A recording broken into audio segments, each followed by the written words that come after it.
हम पौष मास का पर्व सुहावन चलो बताते हैं, पावन कथा सुनाते हैं। हम मकर संक्रांति की तुमको कथा सुनाते हैं, हम कथा सुनाते हैं। हम पौष मास का पर्व सुहावन चलो बताते हैं, पावन कथा सुनाते हैं। हम मकर संक्रांति की तुमको कथा सुनाते हैं, हम कथा सुनाते हैं। ये कथा है बड़ी महान, सुनकर होता कल्याण। ये कथा है बड़ी महान, सुनकर होता कल्याण। प्रिय भक्तों, आप सभी को मकर संक्रांति की कोटि कोटि शुभकामनाएं। भक्तों, मैं आज आपको मकर संक्रांति की पौराणिक पावन गाथा सुनाने जा रहा हूं। आपको बता दें कि हिंदू पुराणों के अनुसार मकर संक्रांति के पावन दिवस पर मुख्य रूप से सूर्य भगवान, गंगा मैया, भगवान शिव, भगवान श्री विष्णु और धर्मराज जी की भी पूजा अर्चना की जाती है। तो आइए आज आपको कश्यप नंदन अर्थात भगवान सूर्य देव की संगीतमय कथा का रसपान कराने जा रहा हूं। तो एक बार प्रेम से बोलिए सूर्य भगवान की जय।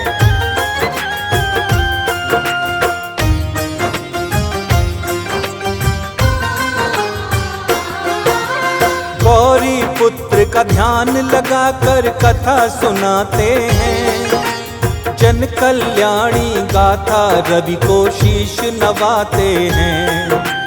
कश्यप नंदन सूर्य देव भगवान कहते हैं, देवी अदिति को ये माता कह के बुलाते हैं। सूर्य देव प्रत्यक्ष देवता जग में कहलाए, सूर्य दिवाकर दिनकर कई नामों को है पाए। सूर्य देव से सृष्टि पर है जीवन का आधार, सूर्य उपासना करने से मिटते हैं रोग विकार। अरुण सारथी सूर्य देव के रथ को चलाते हैं, हाँ रथ को चलाते हैं। हम मकर संक्रांति की तुमको कथा सुनाते हैं, हम कथा सुनाते हैं। ये कथा है बड़ी महान, सुनकर होता कल्याण। ये कथा है बड़ी महान, सुनकर होता कल्याण। प्रिय भक्तजनों, आपको बता दें कि सूर्य भगवान से ही सृष्टि पर जीवन संभव है। और आपको बता दें कि कश्यप नंदन सूर्यदेव भगवान का विवाह विश्वकर्मा जी की पुत्री संज्ञा से बड़ी ही धूमधाम से हुआ। आइए जानते हैं आगे की कथा।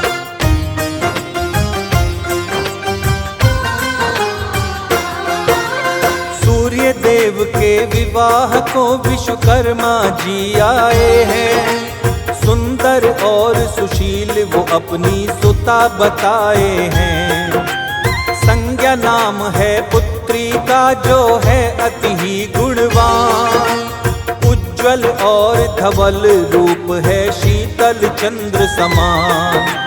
विश्वकर्मा ने पुत्री के सब गुण हैं बतलाए, विवाह रोक की सारी वो फिर रस्म है निभाए। सूर्य देव बारात को ले विश्वकर्मा घर आए, देवी संज्ञा को दिनकर पत्नी है बनाए। पत्नी रूप में पाकर दिनकर खुश हो जाते हैं, हाँ खुश हो जाते हैं। हम मकर संक्रांति की तुमको कथा सुनाते हैं, हम कथा सुनाते हैं। ये कथा है बड़ी महान, सुनकर होता कल्याण। ये कथा है बड़ी महान, सुनकर होता कल्याण। प्रिय भक्तों, कश्यप नंदन अर्थात सूर्य भगवान विश्वकर्मा जी की गुणवंती पुत्री देवी संज्ञा से विवाह कर अपने जीवन का निर्वाह करने लगते हैं। सूर्य देव का अति तीव्र प्रकाश और देवी संज्ञा का अति कोमल सुंदर शरीर, जो सूर्य देव की तीव्र ऊष्मा को सहन नहीं कर पाती हैं, वो पल पल सूर्य देव के ताप से जलती हैं, जिससे उनको कष्ट होता है। आगे क्या होता है, आइए जानते हैं कथा के माध्यम से।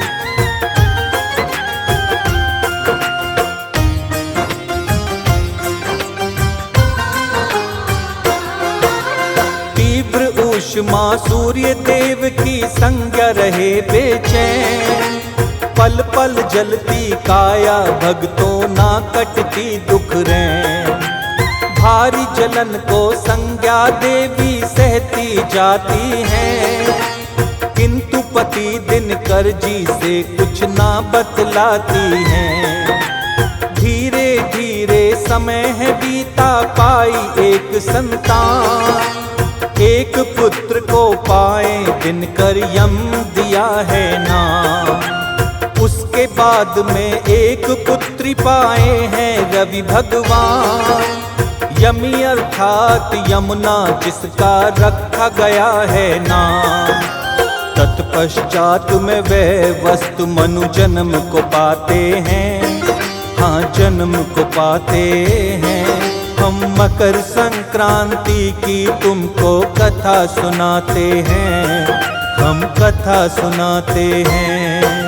ये कथा है बड़ी महान, सुनकर होता कल्याण। ये कथा है बड़ी महान, सुनकर होता कल्याण।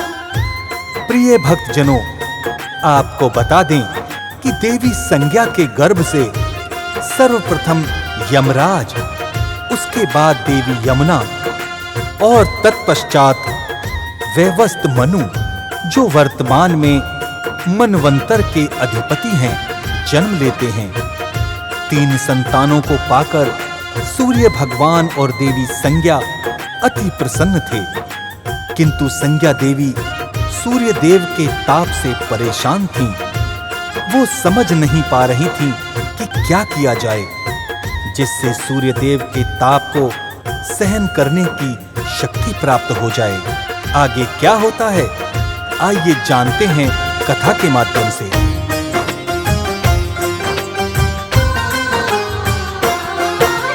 सूर्य देव के ताप से कैसे मुक्ति पाए हम, क्या करूं हे ईश्वर ये सब समझ न पाए हम। संज्ञा ने फिर अपने योग से छाया बनाई है, अपनी सारी समस्या उसको फिर समझाई है। सूर्य देव को ना शंका ना हो पाए पहचान, अपने ही प्रारूप को फिर तो दिया है संज्ञा नाम। सूर्य देव के पास में जाने को हुई वो तैयार, गृहस्थ जीवन करूंगी निर्वाह ना मानूंगी हार। आगे क्या होता है भक्तों चलो सुनाते हैं, हाँ चलो सुनाते हैं। हम मकर संक्रांति की तुमको कथा सुनाते हैं, हम कथा सुनाते हैं। ये कथा है बड़ी महान, सुनकर होता कल्याण। ये कथा है बड़ी महान, सुनकर होता कल्याण। प्रिय भक्तजनों, आपको बता दें कि देवी संज्ञा अपना प्रारूप अर्थात अपनी छाया को अपने योग के द्वारा तैयार कर उन्हें सारे पत्नी धर्म के दायित्व समझाती हैं और कहती हैं कि सूर्य देव को पति समझकर उन्हें सम्मान देना और अपना पत्नी धर्म निभाने में जरा सा भी संकोच मत करना।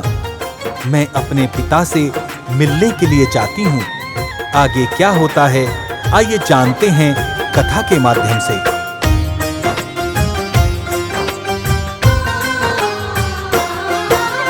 देवी संज्ञा अपने पिता के घर पर आई है।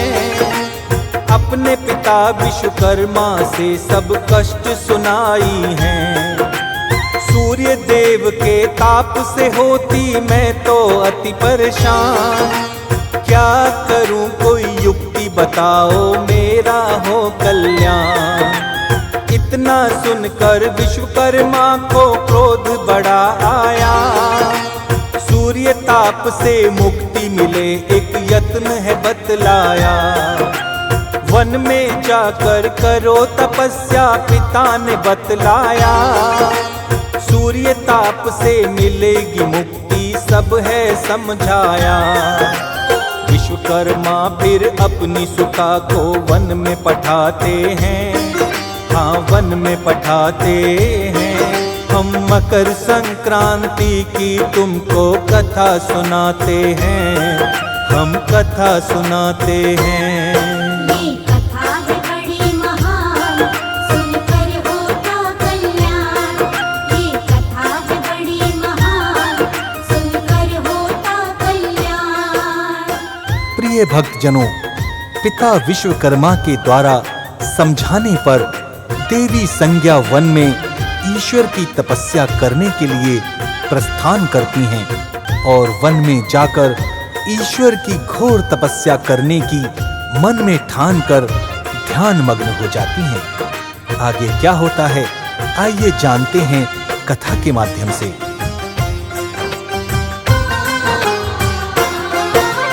देवी संज्ञा ने ईश्वर की करी तपस्या घोर। ध्यान लगाया ईश्वर ने ना दिया किसी भी ओर। इधर तो छाया पतिव्रता फिर धर्म निभाती है। शंका हुई ना दिनकर को वो समय बिताती हैं। समय के साथ छाया से भी जन्मी 3 संतान। सुवर्ण मनु और शनि देव हैं जिनके पावन नाम। सूर्य देव भी धूमधाम से जश्न मनाए हैं। संज्ञा जैसा छाया पर भी प्यार लुटाए हैं। देख शनि को सूर्य देव कुछ शंका लाते हैं। मन में शंका लाते हैं। हम मकर संक्रांति की तुमको कथा सुनाते हैं। हम कथा सुनाते हैं। ये कथा है बड़ी महान, सुनकर होता कल्याण। ये कथा है बड़ी महान, सुनकर होता कल्याण।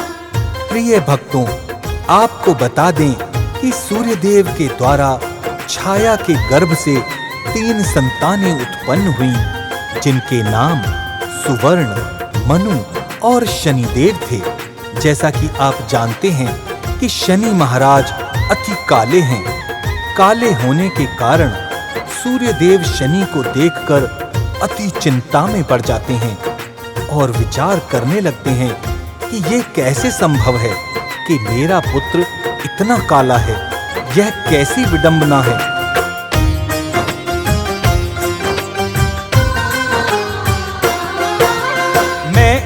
हूँ तेजवान और पुत्र शनि काला। इसी बात की शंका ने मुझे चिंता में डाला। मेरा पुत्र इतना काला हो नहीं सकता।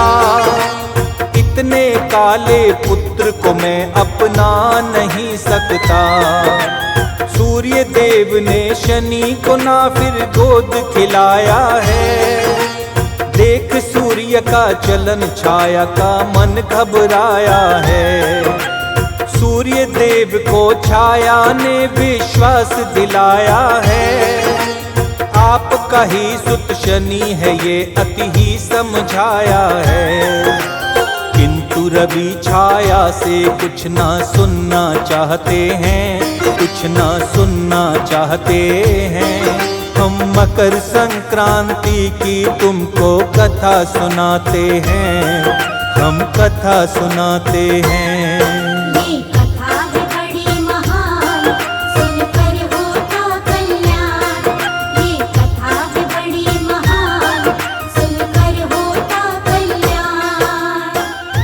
प्रिय भक्तों, आपको बता दें कि देवी छाया ने सूर्य देव को बहुत समझाया कि शनि के साथ ऐसा व्यवहार ना करें, यह आपका ही पुत्र है। देवी छाया के समझाने पर भी सूर्य देव ने शनि को अपना पुत्र स्वीकार नहीं किया। आगे क्या होता है, आइए जानते हैं।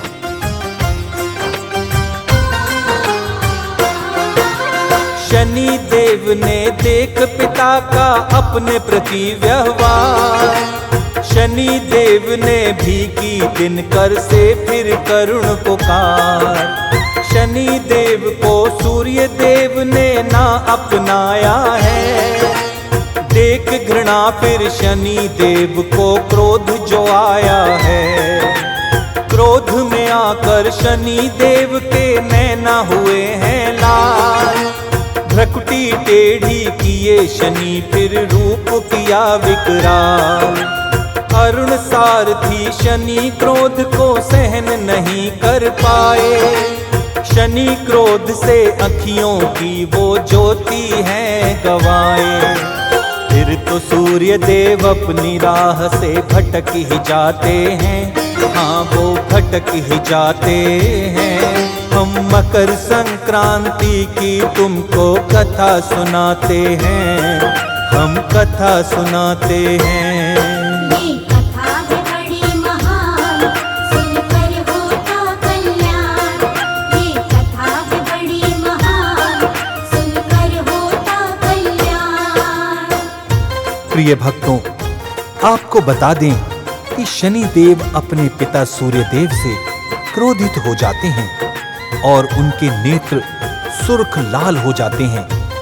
भ्रकुटी टेढ़ी कर शनि देव ने सूर्य देव पर अपनी टेढ़ी दृष्टि डाली, जिससे सूर्य के सारथी अरुण अंधे हो गए और सूर्य देव को क्षय रोग हो जाता है। नेत्रों के आगे अंधकार छाने लगता है।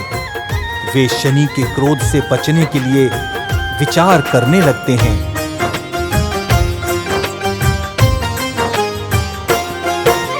शनि क्रोध से बचने का फिर करते सूर्य विचार, भोलेनाथ के पास में जाकर करने लगे गुहार। तभी वहां यमराज ने शनि को समझाया, शनि देव ने सूर्य पिता का रोग है मिटाया। क्षय रोग से मुक्त हो दिनकर क्रोध में आए हैं, शनि देव की राशि कुंभ को फिर तो जलाए हैं। यमराज ने सूर्य देव को भी समझाया है, पुत्र आपके शनि है ये उनको बतलाया है। यमराज ही सूर्य शनि में सुलह कराते हैं, हाँ सुलह कराते हैं। हम मकर संक्रांति की तुमको कथा सुनाते हैं, हम कथा सुनाते हैं। ये कथा है बड़ी महान, सुनकर होता कल्याण। ये कथा है बड़ी महान, सुनकर होता कल्याण। प्रिय भक्तजनों, यमराज ने पिता सूर्य को बतलाया कि शनि आपके ही पुत्र हैं और आप अपने पुत्र शनि का हाथ थाम लीजिए। तभी जली हुई राशि कुंभ से शनि ने जले हुए कुछ तिलों को लेकर क्रोधित पिता सूर्यदेव को प्रसन्न करने के लिए अर्पित किए, जिससे सूर्य भगवान प्रसन्न हो जाते हैं और मकर राशि में प्रवेश कर जाते हैं। आगे जानते हैं मकर संक्रांति का त्योहार कब और कैसे मनाते हैं। मकर राशि में सूर्य देव भक्तों जब जाते हैं, मकर संक्रांति का पर्व तभी मनाते हैं। काले तिलों से होता पूजन कहते वेद पुराण। मकर राशि और रवि शनि का जुड़ा हुआ है नाम। सूर्य शनि की कृपा सभी हम भक्तों पाते हैं। यश वैभव धन पाकर हम भी शीश नवाते हैं। मकर संक्रांति की गाथा अति सुखदाई है। मुनीन्द्र प्रेम जी सुमिर शारदा कलम चलाई है। सूर्य शनि इस दिन जीवन को धन्य बनाते हैं, वो तो धन्य बनाते हैं। हम मकर संक्रांति की तुमको कथा सुनाते हैं, हम कथा सुनाते हैं।